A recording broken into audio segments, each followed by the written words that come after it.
All right, so welcome everybody, especially our panel members in this beautiful studio today and our participants online. I'm very glad to let you know that we have around 184 registrations for the session today, and for me that demonstrates the fact that it's a relevant topic that people want to know more about. So let me just quickly stand still in why we're doing this session. As Everable, we have observed that there is a significant gap in knowledge and skills in the world of DevOps, and we want to contribute addressing that gap. And we want to do that by ensuring and executing a series of webinars where we're going to raise the awareness on the topic, and we're going to make sure that we address the topic. So what I want to do is stand still how we're going to conduct today's webinar. Maybe we have the agenda as well put on the screen. So we're going to ask our participants to introduce themselves, the panel members to introduce themselves, after which we're going to go into a conversation where the panel members will discuss statements that we have prepared for them. So in the discussion of the statements, if you feel you have a question that you want to ask one of our panel members as a participant online, please do so by addressing that in the chat, saying to whom the question is for. And then after the three statements are discussed, we're going to pick up the question and we're going to go into what we call a Q&A mode part of the webinar. So as we're going to try to address as many questions that we are able to do so. So that will be the Q&A part, and after which we're going to go into closing of the webinar, where we're going to have a poll for you because we want to improve as well. So we're going to ask you the question what you liked about the webinar, what we can do better, but also very importantly as well, what are other topics you would love to get addressed in the next webinars. So the second webinar will be held somewhere in September, and the third one somewhere in November, end of this year. So having said this, I think we're set to go, and I would like the first panel member to introduce himself, and I'll ask Stefan to start with the introduction. Thanks for the introduction. I'm Stefan Simenon. I'm head of public cloud platform within ABN AMRO Bank. Working at ABN AMRO, working in a bank, compliance and security is very important. I am myself also getting more acquainted with the security topic. So therefore I'm here, and therefore I'd like to contribute to this panel session. Thank you, Stefan. Helen? Yes, thank you. And thank you for the invite, I guess, first of all. My name is Helen Schedeler. I'm our lead for Accenture Netherlands for our security and behavior team. And I'm very pleased because of this invite, because I like to share my own experiences from my own client experiences, but also to gain hopefully some more information from you as experts. So very pleased to be here. Yeah. Excellent. Thank you. Cheyenne? Yeah, my name is Cheyenne Seur. I've been working in cybersecurity since 2014. I like to describe myself as a self-taught security professional. So I know a thing or two about upskilling in cybersecurity. And currently I'm working as the security lead for Currents Ideal. Thank you for inviting me. Thanks for you guys for accepting the invite and being here. I think we're going to have great conversations. So we're going to start with the first statement, and I would ask the first statement to be put on screen and to be shared in the Zoom meeting. So I'm going to read out the first statement, and then I'm going to ask the panel members to have a conversation about it. So the first statement is: there is a significant gap between the world of DevOps engineers and the world of security experts. And this is a gap in understanding each other. So I will ask Stefan to first respond to what he thinks about this statement.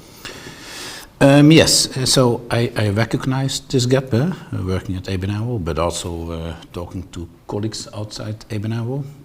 The question is whether you should call it a gap or not. A security expert, they are focused on security. A DevOps engineer, they would like to have development freedom. They would like to deliver software in a fast way. What I see is that if I compare the current world with 4 or 5 years ago, the gap is reduced. DevOps engineers They understand that they need to handle security. They understand better that they need to do input validations. They need to upgrade their libraries. Well, a few years ago, that was a total unknown field for them. And at the same time, I see security experts also understanding more and more the field where the developers are working in. So within ABN AMRO we are working already for 5 years in a public cloud journey. So that certainly has helped.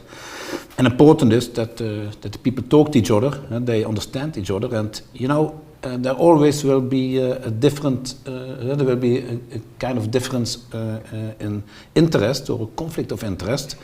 And in those fields, the risk should be identified, and the management should decide how to handle the risk. And then a risk could be handled different for an application which contains privacy information, and then if not. And in a bank or in a healthcare company, risks will be handled different than in a food delivery company, for example. And so I believe there is a gap, but the gap is reducing, and it's also healthy that the gap is there to take the right things forward. And what is most important, that the risk is identified the right way, and that the decision is done the right way, how the risk is mitigated or accepted or avoided, taken forward. Okay. Thank you, Stefan. Any one of you want to respond to this? Yeah, I'd like to respond to that. I do agree with the statement. There's a gap. I also agree with Stefan that the gap has become smaller over the past years. But I think the gap has mostly become smaller in the knowledge aspects, because I think a lot of DevOps engineers have obtained more security knowledge over the past years, and the same more security experts have gain knowledge on how DevOps works. But I think in especially bigger organizations, security processes and procedures have not always adapted to fit a DevOps world. And I think the gap there is still very big. Security should be an enabler, not something that stops development, I think. So I think there's definitely some work to do there to make that gap a little bit smaller. And also, because I look at this from a security perspective, of course. I'm not a DevOps engineer. I'm a security expert. There's a lot of different people working in security. There are people who work in security who are very technical, and I think there the gap is quite small because they understand the world of a DevOps engineer a lot more than someone who works in security and, for example, does a vendor risk assessment. It's a completely different perspective. So just saying a DevOps engineer versus a security expert is, I think, a bit too narrowly scoped, because it's actually, there's a lot more context there in the levels of knowledge and the levels of understanding between those people. But yeah, for sure that gap has become smaller over the past 5 years. I agree with that. Great. Maybe one question specifically, because you just mentioned at the beginning the gap itself, and about two worlds maybe understanding each other and speaking the same language.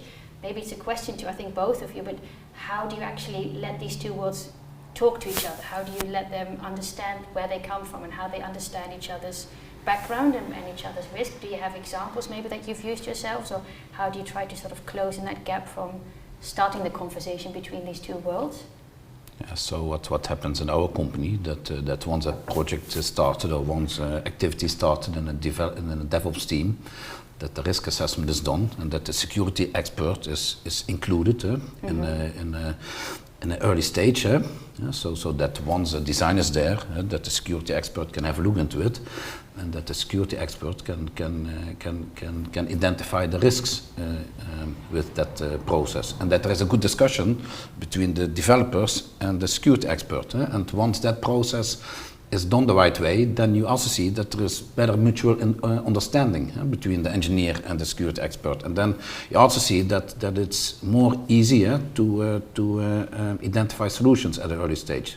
In the past, there was a project done, the project went to production, and then and then just before production, security came, had a look to the project, and lots of issues were identified. Yeah. And then there was lots of time pressure to go to production because people want to meet their production deployment deadline, and then lots of misunderstandings start to happen. So my advice would be, involve the security experts as soon as possible in the development stage, because then you can mitigate things easier, and it's also better to understand each other, because you don't have that delivery pressure. True, and I think moving security to the left definitely works, but it's not as easy, I think, as it sounds as on paper, where we say, well, let's bring security in sooner, because of course... But what also helps is that tools have been introduced to check security during software development, static coding tools. And then if you introduce them the right way, and if you explain why, and if you help development engineers to use the tools the right way, then it also reduces the gap. I think it's more than just involving a security expert early on. I think it's the DevOps team feeling responsible for the security of the product that they develop. They then are responsible for the product. The security expert that should collaborate with the team very actively, I think, should be seen, I think, as a base of knowledge. So if the team has a question in regard to security and they don't know the answer themselves, this is where this person comes in to help them and teach them more, and not just to tell them you should do this or you should do that. But therefore it is important that the security expert also tells the development team what is the risk, what could be possible impact. And also knows what the development team is actually working on, because just throwing a couple of generic security requirements over the fence doesn't work. You should know the technology the team is working with in order to give tailored advice. Yeah, and I like what you said in the beginning as well, Cheyenne, to say, okay, we cannot call all the security expert on the, this statement over here. And I think if I look at ABN AMRO, Stefan, it's not all the organizations have that large of security department that will go to the DevOps teams and can help them. Exactly. Some of them are really on the policy level. So I really would still like to think along what is what we can do to close that gap, if there is that gap, right? Because the world is moving towards DevOps, the world is moving towards the cloud. What is it that we can do to close that gap? And I think that goes back to the original question you have asked. If you don't have the luxury of having such a large organization. I think the answer to that is stop seeing security as something separate. I personally don't think it should even be a separate department, because security is part of IT. So you shouldn't see it as something separate. It's inherently as important to the product as any functionality is. So you're saying if you're going to make security part of the IT department, there will be less barriers mentally as well to collaborate. Yeah, because it's a responsibility of everybody to do something security related, and not of one separate department to tell the rest of the organization, oh, by the way, guys, you should do something on security. Yeah, okay. I think I agree there, because I think what you saw in the past is we had the silo, sort of the island of security has something to do with IT. It is for the IT folks. Then we had the move where we said we'll have security professionals positioned in the business, but then still this was security specific. But now we need to upskill actually every individual. If it's an engineer, if it's marketing, if it's HR, it actually doesn't matter. Everyone needs a component of cybersecurity in their DNA to understand why it's important for their own roles and responsibilities, I would say. So yeah, I do agree. Yeah, and I think that also is because in our everyday lives, the importance of cybersecurity is increasing. So it's an essential skill for anybody to have nowadays. But I agree with you, but it's also an ideal world. Many companies are not yet at that stage. No, but it takes time.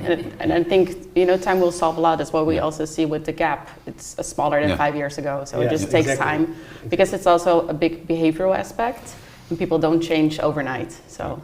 That's true. But agree, because awareness that this is the problem, also we're not there yet. I think maybe 2 or 3 companies understand that everyone needs to be a part of security, but we're still having the conversation that is actually the problem on the table. So yeah, I agree, we're not there yet. It also helps that there are sometimes some severe vulnerabilities. The Log4j issue, for example, that also has created a lot of additional awareness among the development community. I guess it should not be news. It should not be the way. It should be that way, but sadly, it's the truth. Yes. Open the newspaper, and it's free marketing for us. It's our profession. Good, great, guys. I think our time is up for this statement over here, and I would like to propose to go to the next statement. Can we have the next statement on the screen, please? And the statement is as follows. Investing in security knowledge and skill for DevOps is a waste. Eventually, skilled DevOps engineers, they leave the organization. So who wants to go first on this one? Can I start with the Yeah, statement? please, Cheyenne. I think if you don't invest in DevOps engineers, they will leave the organization anyhow. So I think it's a bit of an odd statement actually. You should invest in your employees, and security is a quite significant part of the job at the moment. So you should invest in it, and people are going to leave organizations anyway. We're not 30 years back where people would work for the same employer all their life. Maybe Stefan. maybe not.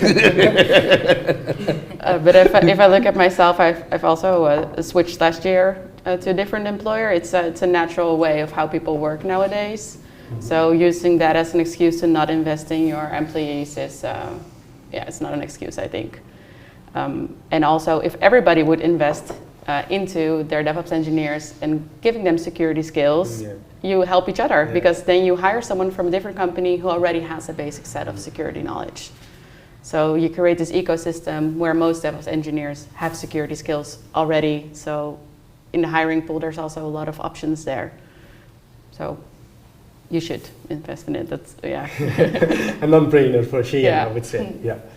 Okay, thank you. I agree indeed. I guess the question itself is not just related to security, it's indeed the hygiene you have as a company and the responsibility towards your own employees. How do we retain people the best we can, but also offer them the opportunity to grow in their roles and their responsibilities? Because just focusing on the traditional way, like you say, people are not asking for an employee where you will stay for 10 or 20 years. That's not the norm anymore.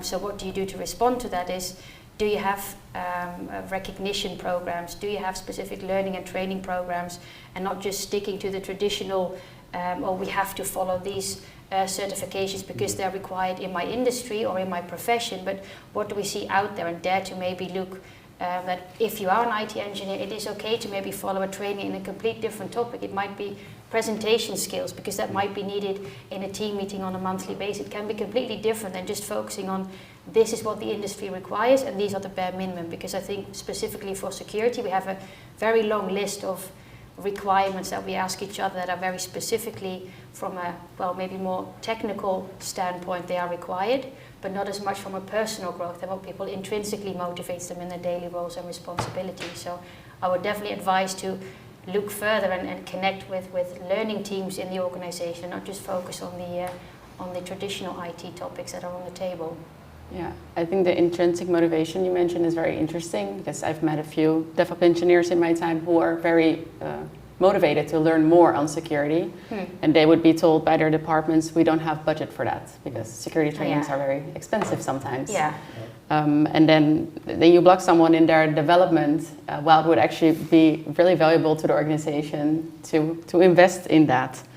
And to stimulate this person also to do what they like, because that's how they stay at your company, right? If there's enough work nowadays for skilled DevOps engineers, also for security professionals. So if people feel they're not valued or not enjoying it and not be able to learn more on their profession, they're going to leave. Yeah. So if I hear you correct, right, Cheyenne, so you're saying anyway we should be investing, because if you're not going to invest in them, in growing the skills and the knowledge, they're going to leave anyhow. And Helen is saying, okay, not only the technical aspects you should invest in, but also look at the software aspect of the role. The question is that I have done is there, in your opinion, are investment happening enough? Is there enough investment happening currently in organizations in upskilling our people? And maybe, Stefan, this is also a question to you that you can... So if I look to my own organization, within ABN, we have lots of opportunities for learning.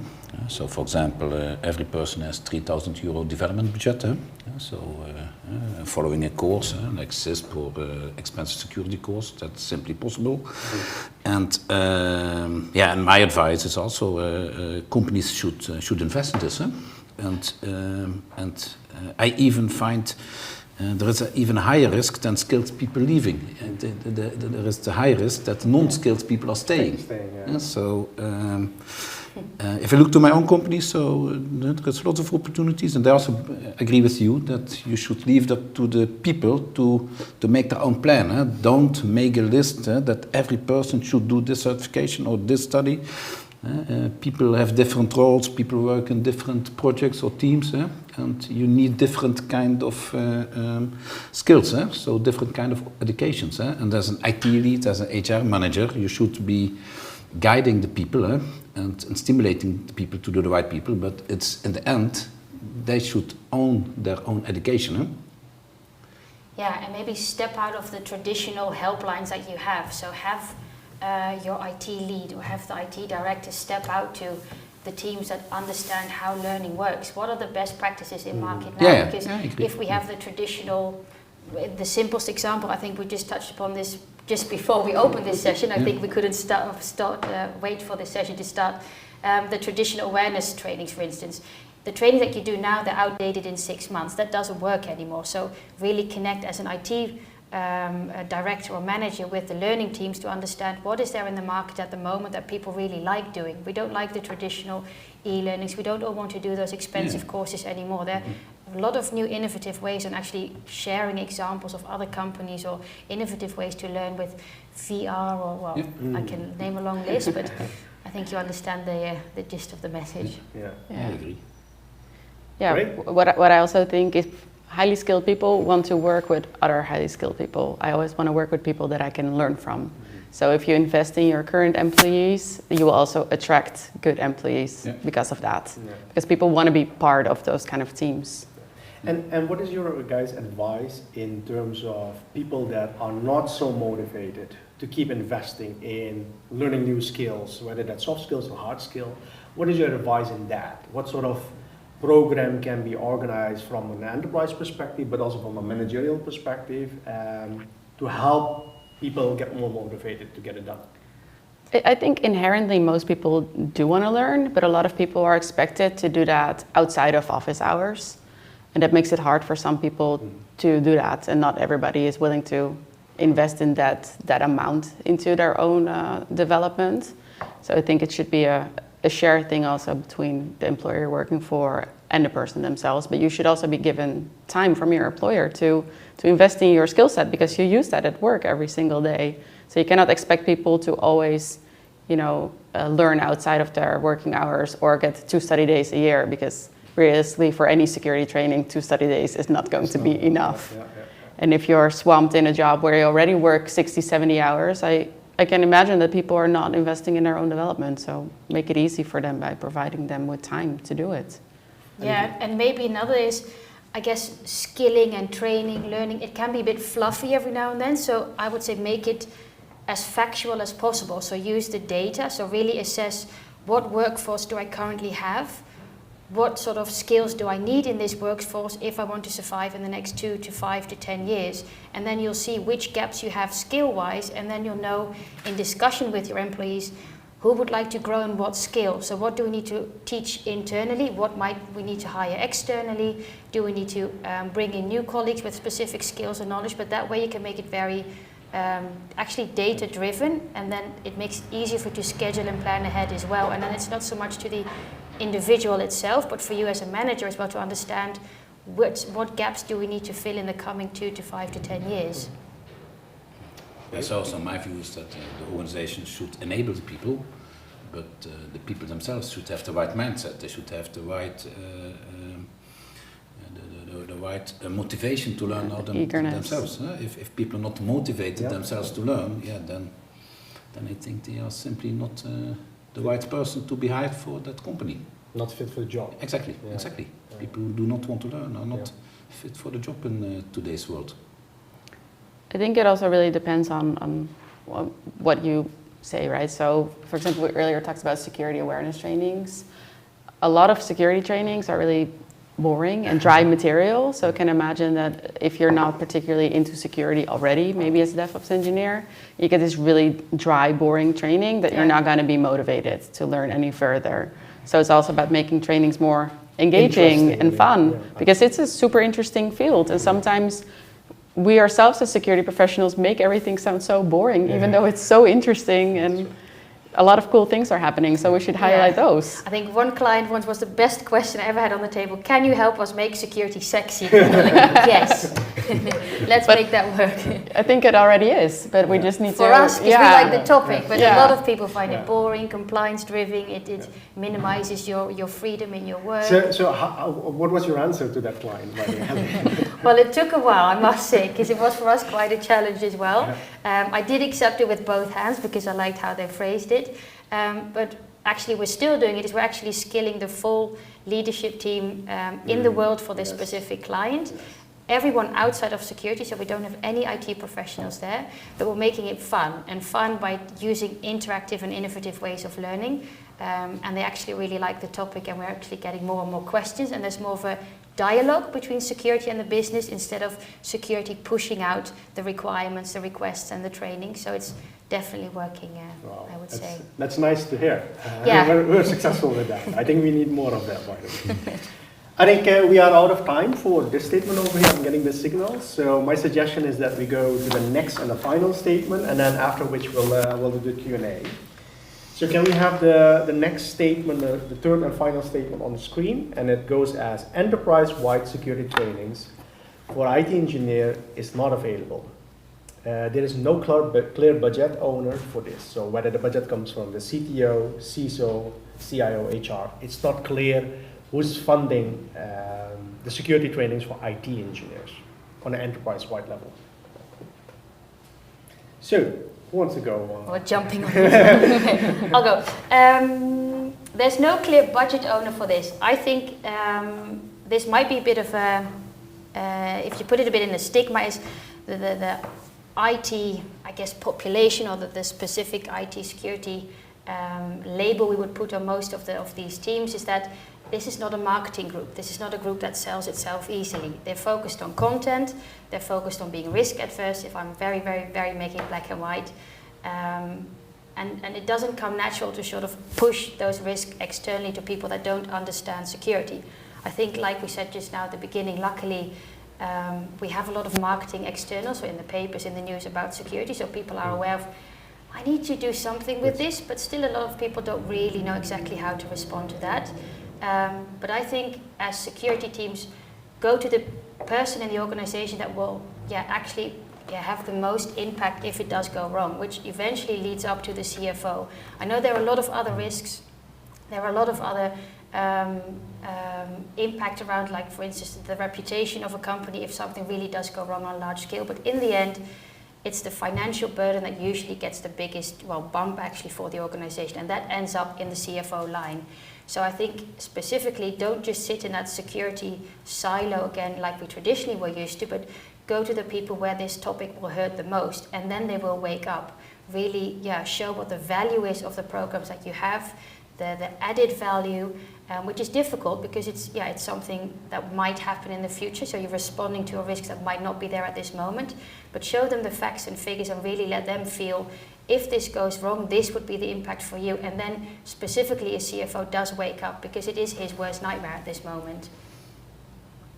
Yeah, I totally agree. Yeah. So if this is the case in a company, the senior management should fix this, because if there is no budget available, people will not educate and people will leave. It's a little bit related to the earlier statement. And even if there is a limited budget, even if a company has a limited budget, there's lots of free trainings on internet. You have free Azure trainings, you have even CISP and all kind of security trainings. You can find a lot of trainings on internet, so be creative. But I think that's too careful, to be honest, because then again, security is just one on the list of they're requesting budget. No, I understand. But it can be the case that there are companies who have simply limited budgets, and then you need to be creative. But the budget of a training towards the impact of a large-scale event. I fully agree on that, but I only say if there is limited budget, you can be creative. True. So, but I fully agree that if this is happening in a company, this should be fixed. And I also even believe, and also agree with you, that having the right budget for trainings and following the right trainings will pay back at a medium, at some medium time, medium term. I think as IT we should just step up literally to the board and just say, Yeah, how can you sleep every night if we have teams that do not have the required skills at this moment? Yeah.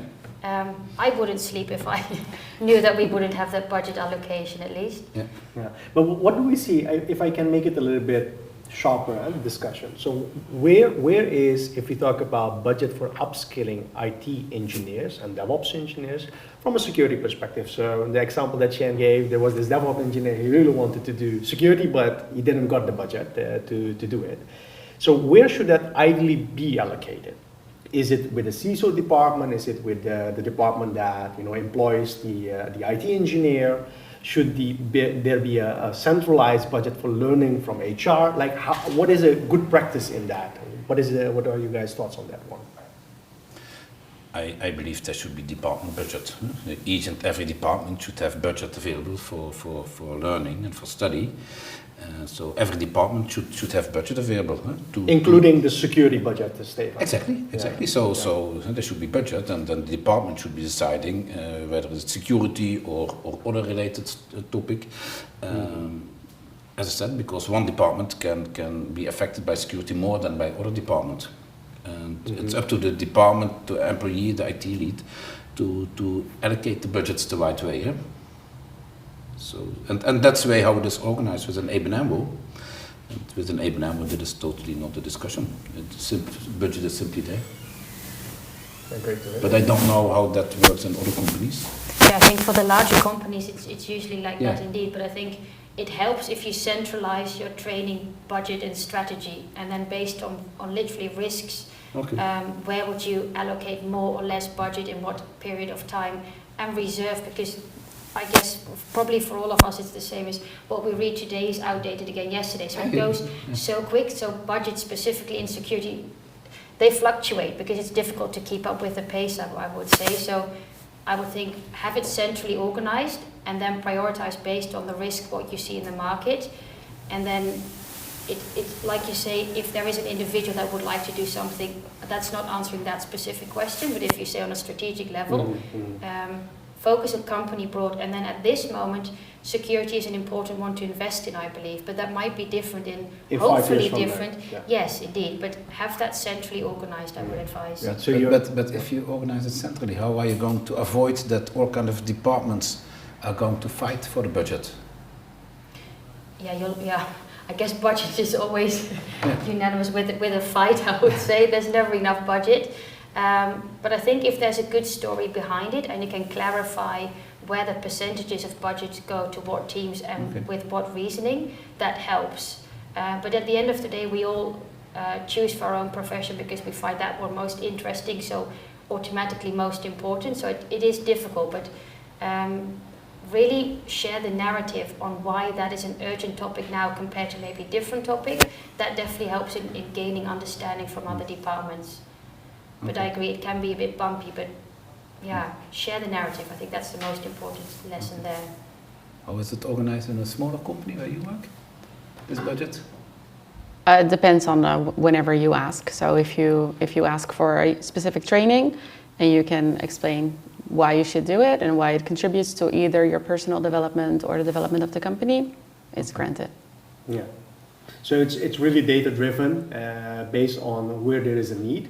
While I think what you're saying, Helen, in the larger organization, they can still base on forward-looking, strategic looking, basically what's happening out there in the market, probably what is the objective of the organization where they're heading to, what are the risks into achieving those strategies, and then based on that you say, okay, is upskilling relevant, important? It's not only in the security department or security upskilling, just upskilling in general.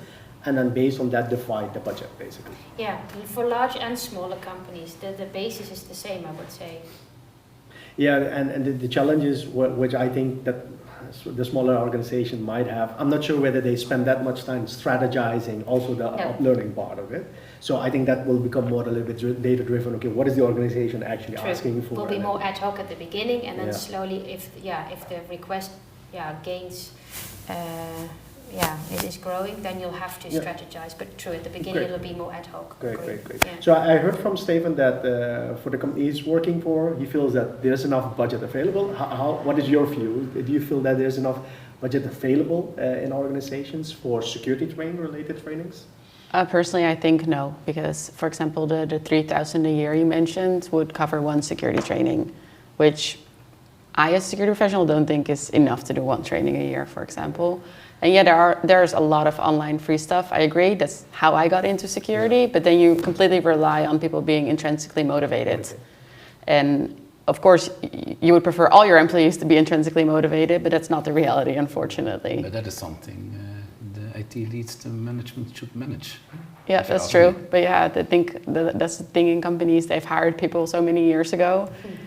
They're still there. So I think it's not enough. And also, I know from maybe Nemro, for example, there was also a department budget for trainings available next to your personal budget. But then you have the same problem you say as if you would have one central budget, because the one who asks the most, the one who screams the loudest, gets it. Get the budget, yeah.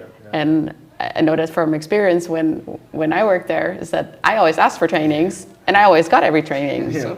I wanted to go to a conference, I got to go to the conference because I asked. Yeah. But a lot of people are not so proactive. Okay.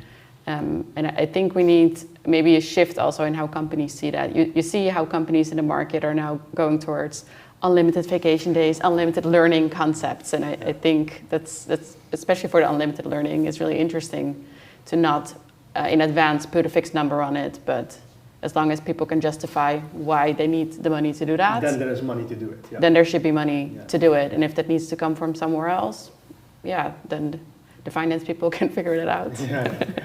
Because also, like you said, you save a lot of money by preventing security breaches. And it's really hard to calculate, of course, how much money you win with it. But that's a fact we all know. Yeah. So there should be money for it. It's, for me it's a no-brainer. But okay. Yeah, it's making the translation from security professionals to the rest of the organization. So really standing between those two conversations actually, and making them understand and feel what we mean. Like you said, we can't exactly put a number to it, but we can get close with facts and figures for them. Yeah. Okay. All right, guys. I think thank you so much. I think we are going to go into the Q&A part of the webinar today, and we have some questions. They were not addressed specifically to an individual as a panel member, so I'm just going to read the question and let's see what comes out of it. So Sebastian van der Meer, he's asking, if you are shifting left, you are shifting responsibilities to the left, how do you make sure also the accountability and the freedom of choice to the left as well? So how do you shift freedom but also accountability to the left? I think that's a really hard question, because especially in bigger organizations, sometimes it's really hard to give complete freedom because of standards there are. For example, we want people to use the same authentication mechanism, for example. If everybody would use their own, it would become a mess, and if people leave the organization, you're not sure who has access to what. So I don't think you can grant complete freedom. But with freedom does come accountability, and then the accountability should be in the team. So if they make a choice to deviate from something, it also means they take on all the security responsibility for it. If that team is skilled enough, then maybe you can make exceptions for those situations, but that really depends on the skill level, I think, if you can even make them accountable for it. Yeah, thanks. Yeah, I find that a scary, because indeed accountability, it shouldn't be based on an individual. It shouldn't be finger pointing that person was accountable for that decision. I think if you work in a team, you have the trust of your team that it's not you as an individual making that decision, but you made an educated decision on that situation at that moment in time. And if it's logged, that should be your sort of accountability check, but not on an individual basis where people would feel like they will be addressed personally on making that mistake or that wrong decision at that moment. Even naming it a mistake might not be the case. On the other hand as well, Helen, if everybody is accountable, then nobody is as well. This is what we have seen as well, right? So I think it's about finding a balance. That's true, yeah. So but I don't know what the answer is, so I think maybe we will have a little bit more discussion on that. What we do in Ebenabo, so we also define standards and policies and enforce them for the critical issues. So, for example, severity 9 or 10 library issues. They simply need to be fixed. It's not allowed to deploy them to production. We have tooling for that. Within the Agile environment, all kind of policies are implemented to avoid critical issues in production. And of course, you need to find the balance. But it's a mix between technical mitigation and awareness, I believe. Okay. And yeah, can I make one last remark? I look at it from a security perspective, of course. You should allow DevOps and DevOps teams, I think, to deviate, because that's how innovative ideas exist. That's how in some companies, there was one team who was the first one to go to public cloud, for example. They deviated from what the rest did. And now you see that a lot of people follow. And security can be, it can be detective or preventive. So if you are always on the preventive side and say, well, this is the policy, so we prevent this and this and this and this, sometimes people need to be able to have an exception to that. And then maybe you need to put your controls elsewhere. So become more on the monitoring or detection side. Or maybe if one specific team wants to do something very different, put a skilled security engineer then to help them out, to make sure at least the security part is covered there. Exactly. I mean, that's sometimes not a very much appreciated sentence, but if you cannot comply, explain, and then at least there is some feedback happening within the organization of maybe the policy, the standard itself is not adequate anymore, looking at where we're going towards. That dialogue happens if people are allowed to deviate, but then with an explanation. Yeah. I mean, if you want to innovate, sometimes you need to color outside of the lines a little bit. And that's probably the culture, right? The culture you have in your team, and do you feel like you can play around with that? And then at least if it does go wrong or a decision was made that you at a later stage think that might not have been the best decision, speak up about that mistake as well. It's okay, we tried, but we didn't have the right solution. That is okay, but if it's not being shared, people might feel like, they're limited in their innovative ideas and they can't expand even further. But create a culture where people can openly share their experiences. Great. I think with that, we're going to leave it. Hopefully, Sebastian, that your question is answered. We deviated a little bit. Let's go to the next one. Gaurav Mehta. I heard that the gap is reducing, but why do you think that this is happening, and how can we close the gap even further? And how would that also change the role of the security expert? I think we have already touched upon this one in our talk, but maybe there's something else that we want to say that makes Gaurav happy. Yeah, maybe I think it's a question. I think we all are aware, and already for I think what was latest was 2018. The latest report already shared we have different skills required in the security business, in the security profession. So we know that, but specifically what these skills are, we don't actually know. If you start looking on this online, what do you literally require from someone that is an IT engineer? What are the specific skills? There's not sort of a list where we have listed these, but we don't also have these for marketing, HR, finance, procurement, any other department. And I think that's a challenge at the moment, is that we're facing this question quite a lot with our clients. But the question isn't out there. So literally what we're doing now is we're combining expertises from different areas and industries on, can we define the bare minimum skills that are required in people in each area of the organization, and being it specifically here for IT engineers, what skills do we need them to have, where we say then we feel like we have the basic hygiene there. Maybe in 2 or 3 years we'll need different skills, but for now, really make it simple. What do they need? What 5 core skills would you require them to have? And that will be the starting point to close that gap, I believe. Yeah, that's actually an excellent point. I'm not sure whether you guys have anything to add to that, but I see the industry struggling with this. To really understand what are good learning paths from a security perspective. Doesn't mean that for the security department, but just from a security perspective, what are good learning paths for my workforce to follow, for them to be effective in security? I see that not being defined, and it's quite hard.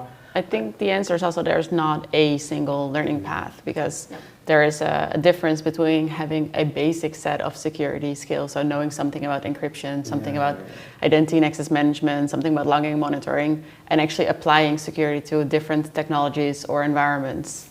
So if you are working in a container-based implementation, you're expected to also know some security details on that. Just knowing how access control works is not going to help you there.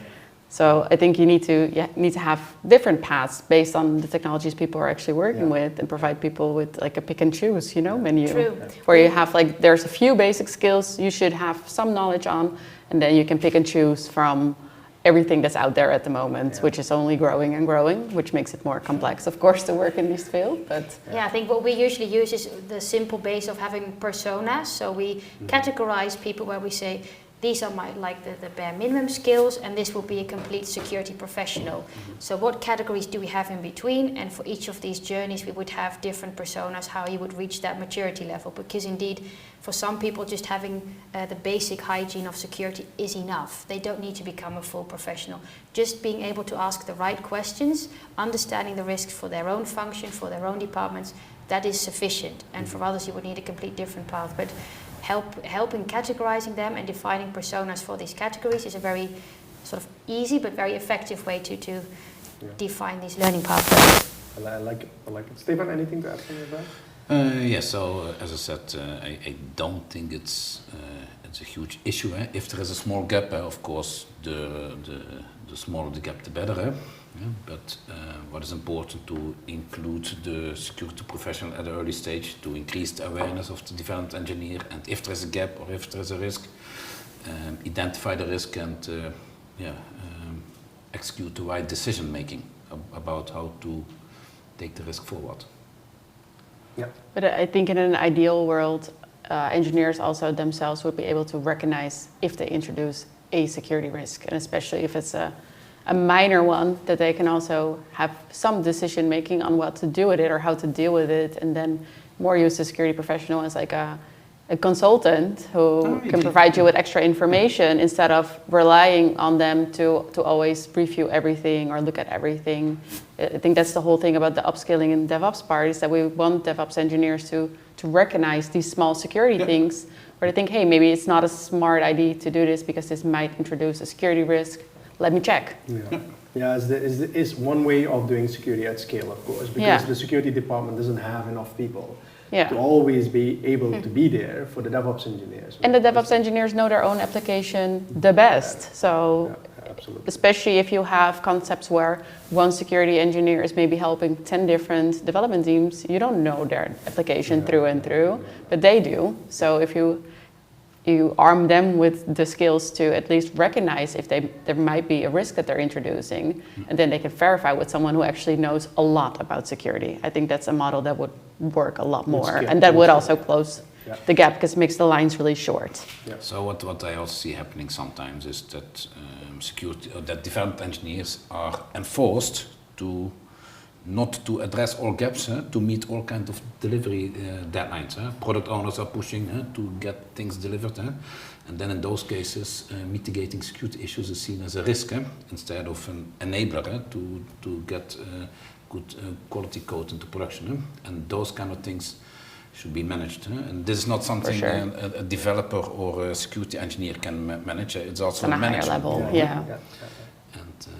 Because security should be everybody's responsibility. It should not be a single developer or a single security engineer responsibility.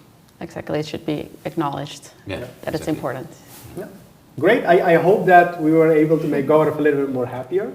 Shall we go to the next question and maybe the final question, because then that will be enough time to just go for the closing. And this is a question which I find quite interesting.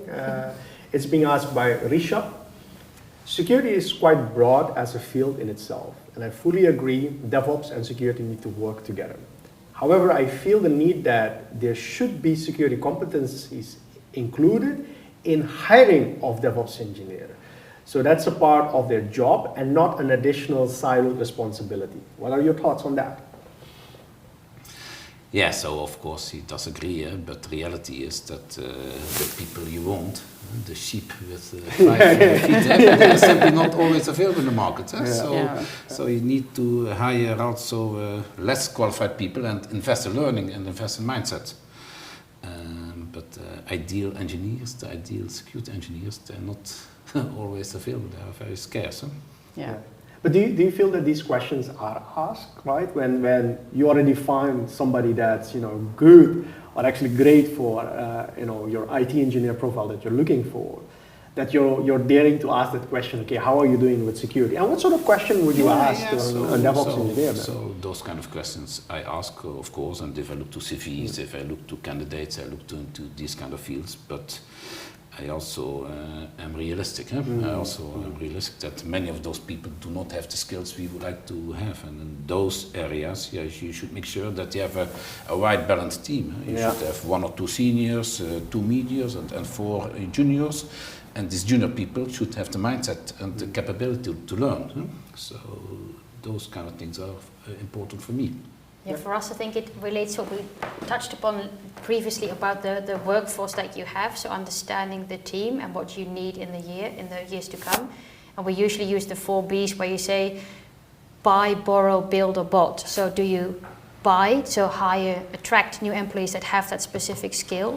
Do you borrow it, so externally hiring consultants in for a specific amount of time? Do you build the expertise in your team, so upskilling the employees?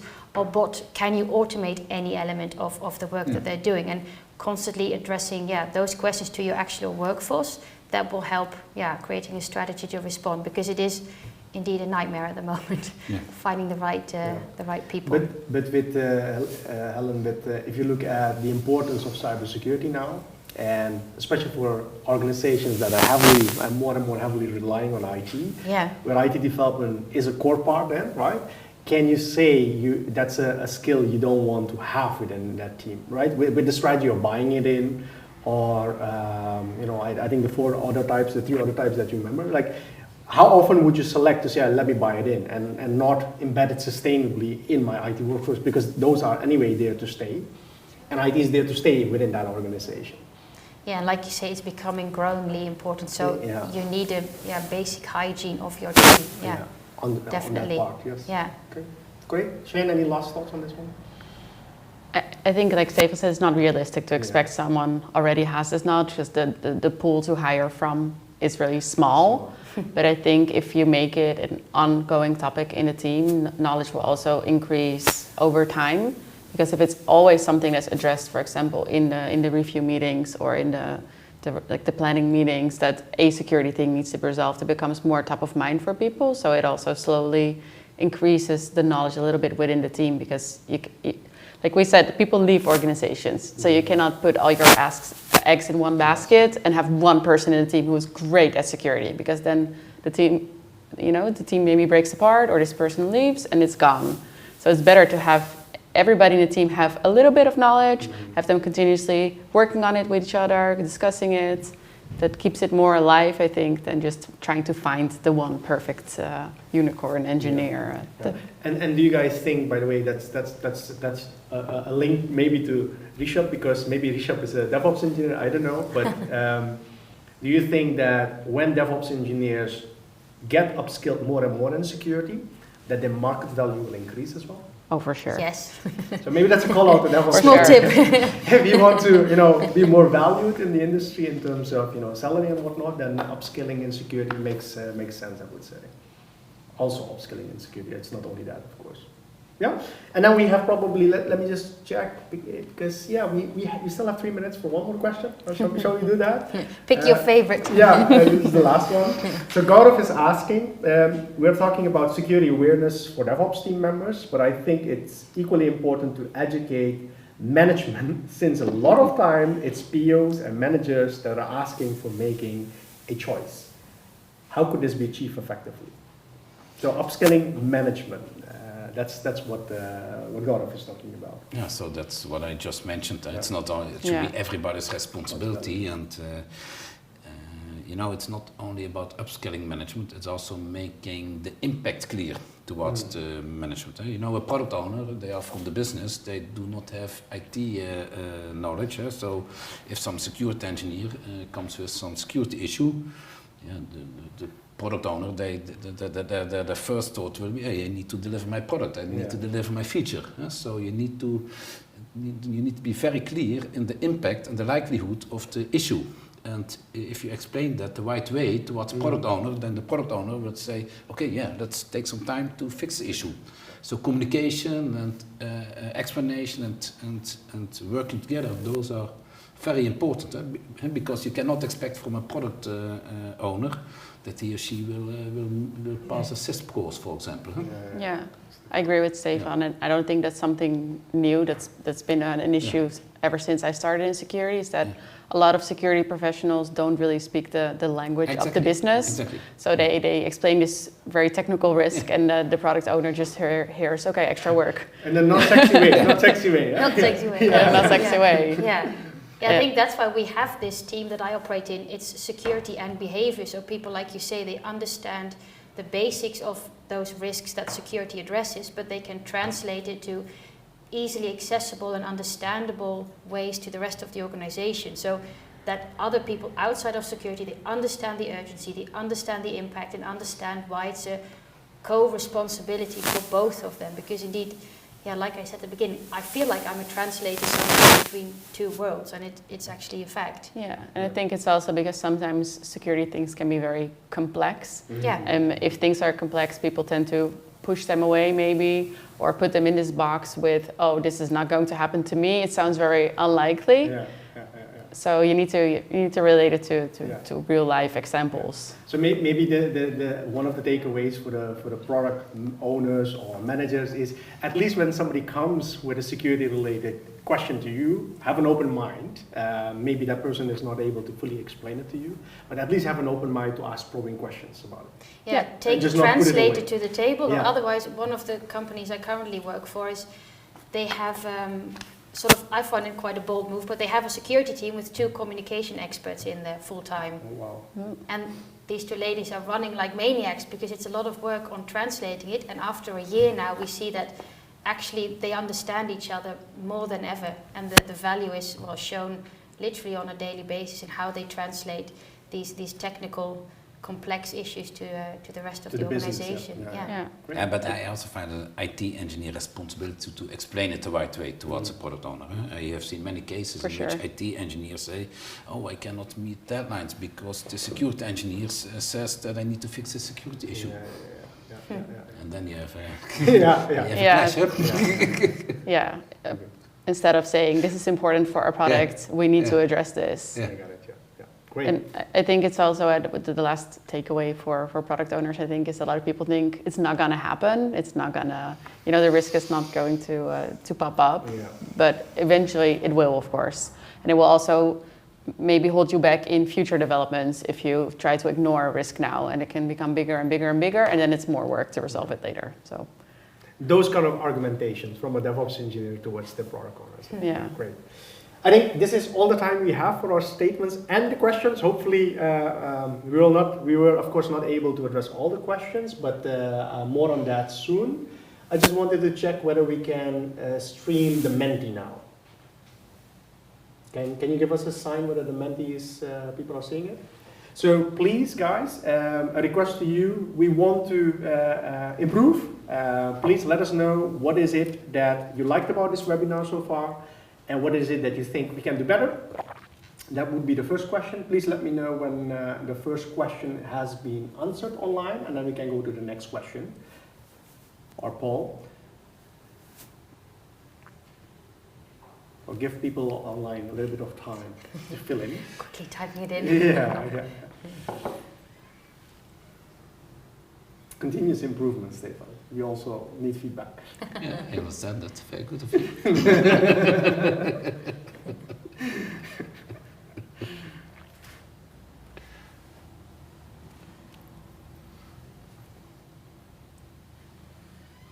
Give it 15 more seconds, I would say 20 more seconds, and then we can go to the next ball. We're not allowed to join this one. No. We need to be silent now, son.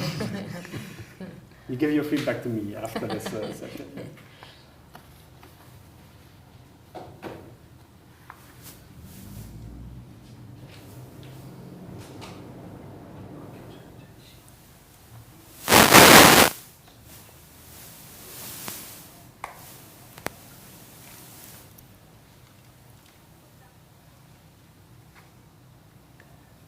Are we moving towards the next question? Okay.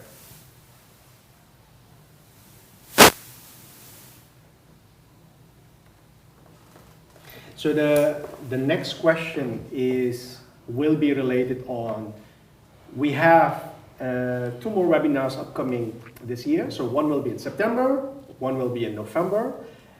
So what sort of other topics beside that what we discussed today that you would like to see addressed, right? So what sort of other questions, statement, topics that you think is relevant, to increase the awareness on the gap that we're seeing, the challenge that we're seeing, will help. So any suggestion on that, that's what we're asking for you now. I think the poll is now online, you can see it there as well. So I'll give you guys a minute to provide us with great ideas.